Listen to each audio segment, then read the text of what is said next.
అంటే సీఎం గారితో పాటు పెద్దలే కూర్చున్నారు. అంటే డబ్బులున్న వాళ్ళు పెద్దలా? మామూలు వ్యక్తులు మాలాంటి వాళ్ళకి ఇవ్వండి సార్, మా వాయిస్ వినిపించండి. సినీ పరిశ్రమ అంటే ఎవరు సార్? సినీ పరిశ్రమ అంటే 50 నుంచి 100 కోట్లు 150 కోట్లు తీసుకున్న వాళ్ళు మాత్రమే అక్కడ సినీ పరిశ్రమ అన్నా సార్. సినీ పరిశ్రమలో ఎవరెవరు ఉంటారు సార్?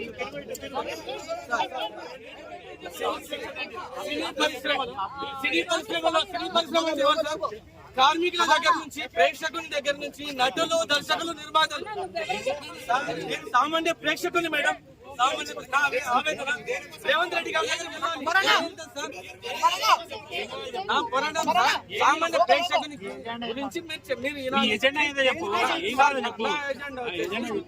ప్రేక్షకునికి అందుబాటు ధరల్లో టికెట్ రేట్స్ లేవు సార్.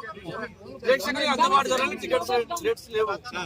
సో సార్, మీరు పెంచాలనుకుంటే పెంచండి. పెద్ద బడ్జెట్ సినిమాలకు డబ్బులు ఖర్చు అయితే కాబట్టి పెంచుతారు, ఓకే.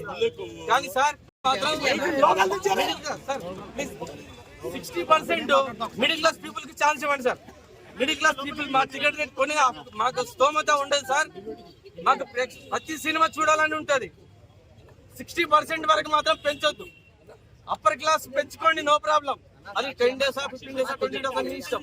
60% మాత్రం ప్రభుత్వ నియంత్రణలోనే ఉండాలి. ప్రభుత్వం మాత్రమే డిసైడ్ చేయాలి.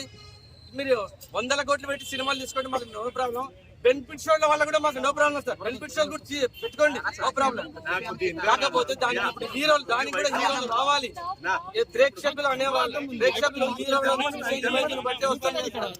కానీ ప్రేక్షకులు తప్పు, సారీ హీరోలది మాత్రం తప్పు కాదు. హీరోలకు పర్మిషన్ తీసుకొని రండి, పోలీస్ పర్మిషన్ తీసుకొని రండి.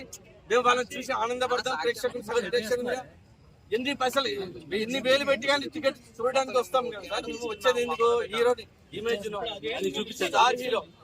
స్టార్ హీరోలు కాబట్టి వాళ్ళ సినిమాలు చూస్తాం సార్ మేము.